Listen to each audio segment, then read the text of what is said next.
இந்த காலகட்டத்துல எந்த கோவில் வழிபாடு அவங்களுக்கு சிறந்தது? பொதுவாவே விருச்சிகம் முருக வழிபாடுமா. அவங்க சுய ஜாதகத்துல செவ்வாய் நல்லா இருந்தாலும் சரி, நல்லா இல்லைனாலும் சரி, முருக வழிபாடு மேன்மை தரும். செவ்வாய்க்கிழமை தோறும் பக்கத்துல இருக்க கோயில்ல முருகன் வந்து பாத்தீங்கன்னா முருகப்பெருமான் குழந்தை ரூபமா இருந்தாலும் சரி, பால முருகனா இருந்தாலும் சரி, வள்ளி தேவசேனா சமேத முருகப்பெருமானா இருந்தாலும் முருகனுக்கு போயிட்டு ஒரு நெய் விளக்கு ஏத்திட்டு முருகனை 11 முறை சுத்தி வழிபாடு பண்ணிட்டு வர்றது விருச்சிகத்துக்கு எப்பயுமே நல்லது கொடுக்குமா. இந்த காலகட்டம் மட்டும் இல்ல, எப்பயுமே. விருச்சிக ராசிக்காரர்களுக்கு வந்து குருவோட பார்வை ஏதாவது நல்லது தர வாய்ப்பு இருக்கா மேம்? கண்டிப்பாம்மா. பொதுவா வந்து பாத்தீங்கன்னா குரு பகவான் விருச்சிக ராசி அன்பர்களுக்கு 2 மற்றும் 5க்கு அதிபன். அதாவது தன குடும்ப வாக்குஸ்தானத்துக்கும் அவன் தான் அதிபன், பூர்வ புண்ணியஸ்தானம் புத்திரஸ்தானத்துக்கும் அவன் தான் அதிபன். இப்ப இவங்களோட பார்வை வந்து அதே பூர்வ புண்ணியஸ்தானம் புத்திரஸ்தானத்துல குருனோட பார்வை பதியுது. அப்ப பூர்வீகம் சார்ந்து நல்ல செய்தி அப்படின்னு வரும். இப்ப விருச்சிக ராசி பர்சன்ஸா இருக்காங்கன்னு வச்சுக்கோங்களேன்.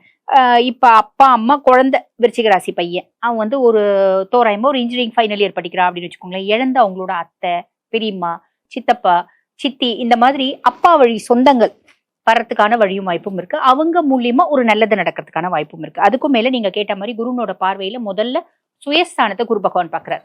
சுயஸ்தானத்தை பாக்குறதுனால விருச்சிகம் எப்பயுமே ஒரு விஷயத்த ரொம்ப தீர்க்கமா முடிவு பண்ணுவாங்க. அதுக்கப்புறம் இது வேண்டாம் அதை போலாம், இது வேண்டாம் அதை போலாம் அப்படின்ற ஒரு மைண்ட் வந்து பாத்தீங்கன்னா ஸ்விங்ஸ் இருந்துட்டே இருக்கும், மூட் சேஞ்ச் இருந்துட்டே இருக்கும். அதுல ஒரு நல்ல முன்னேற்றம். நான் எது முடிவு பண்ணாலும் ஸ்திரமா முடிவு பண்றேன், அதை தான் செய்வேன் அப்படின்ற மாதிரி. எனக்கு மூட் ஸ்விங்ஸ் இல்ல, நான் பெருசா குழப்பமில்லாத ஒரு மனநிலையை குரு பகவான் கொடுப்பாரு. 3ஆம் பாவத்தை பாக்குற தம்பி தங்கச்சி ஸ்தானம், தம்பி தங்கச்சி நல்ல சப்போர்ட்டா இருப்பாங்க. நான் ஒரு விஷயத்த கிளிங் பண்ணிட்டு பயங்கரமா முயற்சி பண்ணி அதை சக்சஸும் பண்ணுவேன். இந்த பார்வை பலம் 3ஆம் பாவத்தை பாக்குறதுனால இருக்கு.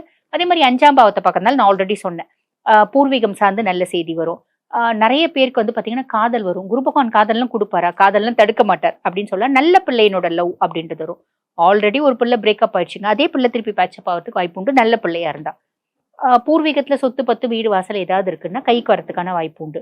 குழந்தை இல்லை அப்படின்ற விருச்சிக ராசி அன்பர்களுக்கு நிறைய பேருக்கு குழந்தை பிராப்தம் அப்படின்றது கிடைக்கும்.